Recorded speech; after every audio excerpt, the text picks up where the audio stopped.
దేశీయ స్టాక్ మార్కెట్లు ఇవాళ భారీగా నష్టపోయాయి.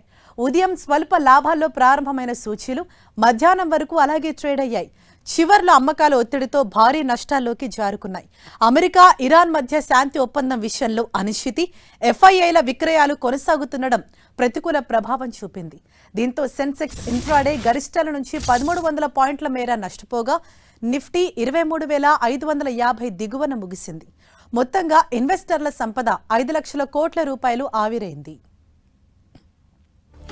సెన్సెక్స్ ఉదయం 75,988 పాయింట్ల వద్ద లాభాల్లో ప్రారంభమైంది. ఇంట్రాడే 76,220 పాయింట్ల వద్ద గరిష్టాన్ని తాకిన సూచి ఆఖరిలో అమ్మకాల ఒత్తిడి ఎదుర్కొంది. దీంతో 74,589 పాయింట్ల వద్ద కనిష్టానికి చేరింది. చివరికి 1,092 పాయింట్ల నష్టంతో దాదాపు 74,776 వద్ద ముగిసింది. ఇటు నిఫ్టీ దాదాపు 360 పాయింట్ల నష్టంతో 23,548 దగ్గర స్థిరపడింది. డాలర్తో రూపాయి మారకం విలువ 95 రూపాయల 5 పైసలుగా ఉంది.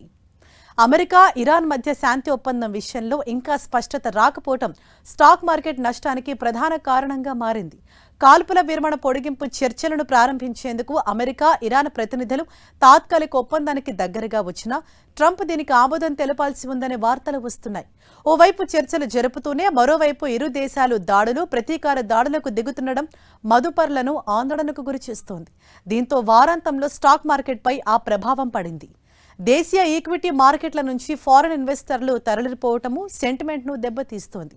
బుధవారం 1,040 కోట్ల విలువైన ఈక్విటీ షేర్లను విక్రయించారు. 2025 ఏడాది పొడవునా విక్రయించిన దానికంటే ఎక్కువగా ఈ ఏడాది ఇప్పటికే పెద్ద మొత్తంలో ఈక్విటీ షేర్లను విదేశీ మదుపరులు విక్రయించడము ప్రతికూల ప్రభావం చూపింది. ఈసారి వర్షాకాలం సీజన్లో సాధారణం కంటే తక్కువ వర్షపాతం నమోదు కావచ్చన్న వాతావరణ శాఖ అంచనాలు కూడా స్టాక్ మార్కెట్ నష్టాలకు కారణమయ్యాయి. మొత్తంగా అటు శాంతి ఒప్పందంలో అనిశ్చితి, ఇటు ఎల్ నినో ఎఫెక్ట్ స్టాక్ మార్కెట్లపై దెబ్బవేశాయి.